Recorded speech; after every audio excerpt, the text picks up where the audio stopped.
হরে কৃষ্ণ। আজ আমি পাঠ করব শ্রীমদ্ ভগবদ গীতার ষষ্ঠদশ অধ্যায় দৈবাসুর সম্পদ বিভাগ যোগের শ্লোক ৮, ৯ ও ১০। আমি সকল ভক্তিমতী মা ও ভক্তবৃন্দের কাছে প্রার্থনা জানাই যে আমি এই অমৃত গীতা পাঠ সমাপ্ত হওয়ার পর শ্রী চৈতন্য চরিতামৃত পাঠ করব। এই দুঃসাহসিক এবং কঠিন কার্যকে সরলভাবে করতে আমার আপনাদের সবার আশীর্বাদ প্রয়োজন। আপনারা সকলেই প্রাণ ভরে আমাকে আশীর্বাদ করবেন, আমি যেন এই মহান কাজটি করে সারা বিশ্বের মানুষের কাছে শ্রী চৈতন্য চৈতামৃত গ্রন্থের কথা পৌঁছে দিতে পারি। তার জন্য আপনারা আমাকে সাবস্ক্রাইব করে আমার পাশে থেকে আমাকে সহযোগিতা করবেন, যাতে এই অডিওগুলি অনেক দূর পৌঁছে যায়। নারায়ণ হে নারায়ণ, ভবভয় হরণম নারায়ণ।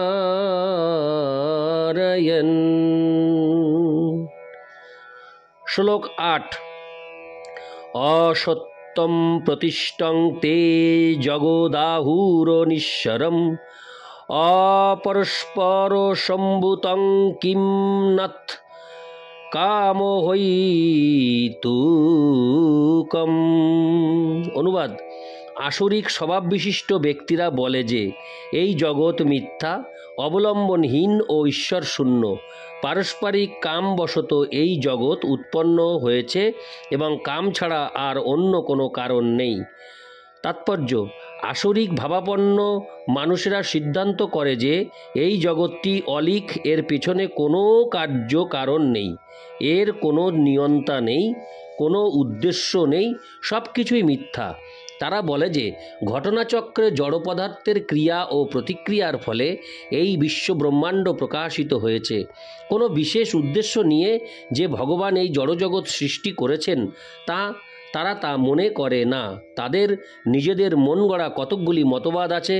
এই জগৎ স্বয়ং প্রকাশিত হয়েছে এবং এর পিছনে যে ভগবান রয়েছেন সেটি বিশ্বাস করার কোনো কারণই নেই।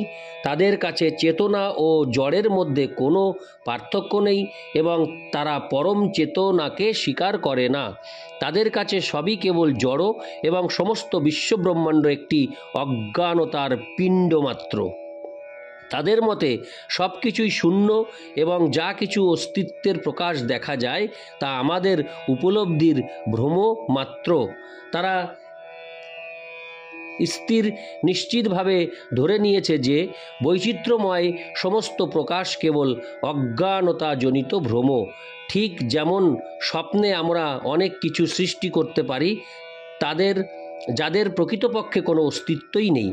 যখন আমরা জেগে উঠব তখন আমরা দেখতে পাবো সব কিছুই কেবল একটি স্বপ্ন মাত্র। কিন্তু বস্তুতপক্ষে অসুরেরা যদিও জীবনকে একটি স্বপ্ন মাত্র বলে থাকে, কিন্তু সেই স্বপ্নটি উপভোগ করার ব্যাপারে তারা খুব দক্ষ। তাই জ্ঞান আহরণ করার পরিবর্তে তারা এই স্বপ্ন রাজ্যে আরও বেশি জড়িয়ে পড়ে। তাদের সিদ্ধান্ত হচ্ছে যে কেবলমাত্র স্ত্রী ও পুরুষের মৈথুনের ফলে যেমন একটি শিশুর জন্ম হয়, এই পৃথিবীরও কোনো আত্মা ছাড়াই জন্ম হয়েছে। তাদের মতে কেবলমাত্র জড় পদার্থের সমন্বয়ের ফলেই জীব সকলের উদ্ভব হয়েছে এবং আত্মার অস্তিত্ব সম্বন্ধে কোনো প্রশ্নই উঠতে পারে না। যেমন দেহের ঘাম থেকে এবং মৃতদেহ থেকে কোনো কারণ ছাড়াই অনেক প্রাণী বেরিয়ে আসে, তেমনি সমস্ত জগৎ এসেছে মহাজাগতিক প্রকাশের জড় পদার্থের সমন্বয়ের ফলে। তাই জড় প্রকৃতি এই প্রকাশের কারণ এবং এছাড়া অন্য আর কোনো কারণ নেই। তারা ভগবদ গীতায় শ্রীকৃষ্ণের কথা বিশ্বাস করে না। শ্রীকৃষ্ণ বলেছেন, ময়াধ্যক্ষেন প্রকৃতি সুয়তে সচরাচরম। আমার অধ্যক্ষতায় সমস্ত জড়জগৎ পরিচালিত হচ্ছে। পক্ষান্তরে বলা যায় অসুরদের জড়জগতের সৃষ্টি সম্বন্ধে যথার্থ জ্ঞান নেই। তাদের সকলেরই নিজস্ব একটি মতবাদ আছে। যেহেতু তারা শাস্ত্রের প্রামাণ্য সিদ্ধান্তে বিশ্বাস করে না, তাই তাদের মতো তাদের মত অনুসারে শাস্ত্রের সিদ্ধান্ত তাদের মন গড়া মতবাদের মতোই একটি মতবাদ মাত্র। ইতি শ্লোক 8। শ্লোক 9। এতাং দৃষ্টিমবষ্টভ্য নষ্টাত্তানো হল্পবুদ্ধয় প্রভবন্তু গ্রহ কর্মানো ক্ষয়ায় জগত হিতা।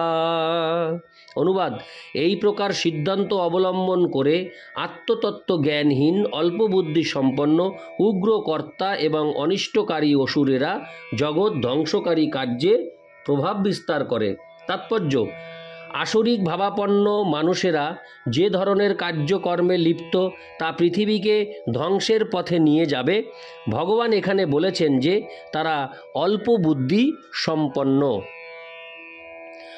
ভগবতত্ত্ব সম্বন্ধে অজ্ঞ জড়বাদীরা নিজেদের উন্নত বলে মনে করে, কিন্তু ভগবদ্ গীতা অনুসারে তারা অল্প বুদ্ধি সম্পন্ন ও কাণ্ঠজ্ঞানহীন।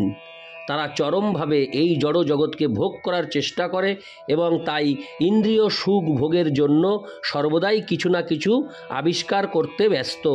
এই ধরনের জড় আবিষ্কারগুলিকে মানব সভ্যতার উন্নতি বলে মনে করা হয়, কিন্তু তার ফলে মানুষেরা আরও অধিক নিষ্ঠুর ও হিংস্র হয়ে ওঠে।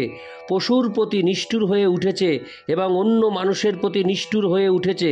পরস্পরের মধ্যে কী রকম আচরণ করা উচিত তার কোনো ধারণাই তাদের নেই। আসরিক মানুষদের মধ্যে পশু হত্যার প্রবণতা অত্যন্ত প্রবল। এই ধরনের মানুষদের পৃথিবীর শত্রু বলে গণ্য করা হয়, কারণ অবশেষে একদিন তারা এমন একটা কিছু তৈরি করবে বা আবিষ্কার করবে যা সমস্ত সৃষ্টিকে ধ্বংস করে ফেলবে। পরোক্ষভাবে এই শ্লোকে পারমাণবিক অস্ত্রশস্ত্র আবিষ্কারের আভাস দেওয়া হচ্ছে, যে সম্বন্ধে আজ সারা জগৎ খুব গর্বিত। যে কোনো মুহূর্তে যুদ্ধ শুরু হতে পারে এবং তখন এই সমস্ত পারমাণবিক অস্ত্রগুলি ব্যাপক ধ্বংস সাধন করবে। এগুলির সৃষ্টি হয়েছে কেবলমাত্র জগৎকে ধ্বংস করবার জন্য এবং এখানে তারই ইঙ্গিত দেওয়া হয়েছে। নাস্তিকতার প্রভাবে মানব সমাজে এই ধরনের অস্ত্রগুলির আবিষ্কার করা হয়েছে। সেগুলি জগতের শান্তি ও সমৃদ্ধির জন্য নয়। ইতি শ্লোক 9। শ্লোক 10। কামমাশ্রিত্য দুষ্পুরং দম্ভমানমদান্বিতা মোহাদো গৃহীতা সদগ্রাহান প্রবর্তন্তে হো শুচিব্রতা। অনুবাদ: আসরিক ব্যক্তিগণ দুষ্পূরণীয় কামকে আশ্রয় করে দম্ভ ও মানের দ্বারা মদমত্ত হয়ে অশুচি কার্যে ব্রতী হয় এবং মোহবশত অসৎ বিষয়ে প্রবৃত্ত হয়। তাৎপর্য: এখানে আসরিক মনোবৃত্তির বর্ণনা করা হয়েছে। অসুরদের কাম পরিতৃপ্ত হয় না, তাদের জাগতিক সুখভোগের অতৃপ্ত বাসনা ক্রমেই বর্ধিত হতে থাকে। যদিও অনিত্য বস্তু গ্রহণ করার ফলে তারা সর্বদাই উৎকণ্ঠায় পূর্ণ, তবুও মোহের বশে তারা এই ধরনের কাজকর্মে প্রতিনিয়তই নিযুক্ত থাকে। তাদের কোনো রকম জ্ঞান নেই এবং তারা বুঝতে পারে না যে তারা ভুল পথে এগিয়ে চলেছে। অনিত্য বস্তুকে গ্রহণ করার ফলে এই ধরনের আসরিক মানুষেরা তাদের মন গড়া ভগবান তৈরি করে, তাদের মন গড়া মন্ত্র তৈরি করে এবং তা আওড়াতে থাকে। তার ফলে তারা জড় জগতের দুটি বস্তুর প্রতি আরও বেশি করে আকৃষ্ট হতে থাকে: যৌন সুখভোগ এবং জড় সম্পদ সঞ্চয়। অশুচি ব্রতা কথাটি এই সূত্রে খুব তাৎপর্যপূর্ণ। এই ধরনের আসরিক মানুষেরা কেবল মদ, স্ত্রীলোক, মাংসাহার ও জুয়া খেলার প্রতি আসক্ত।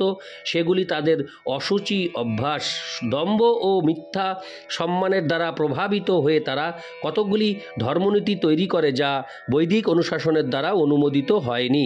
যদিও এই ধরনের আসরিক ভাবাপন্ন মানুষেরা এই পৃথিবীতে সবচেয়ে জঘন্য শ্রেণীর জীব, তবুও কৃত্রিম উপায়ে এই জগৎ তাদের জন্য মিথ্যা সম্মান তৈরি করেছে। যদিও তারা নরকের দিকে এগিয়ে চলেছে, তবুও তারা নিজেদের খুব উন্নত বলে মনে করে। ইতি শ্লোক 10।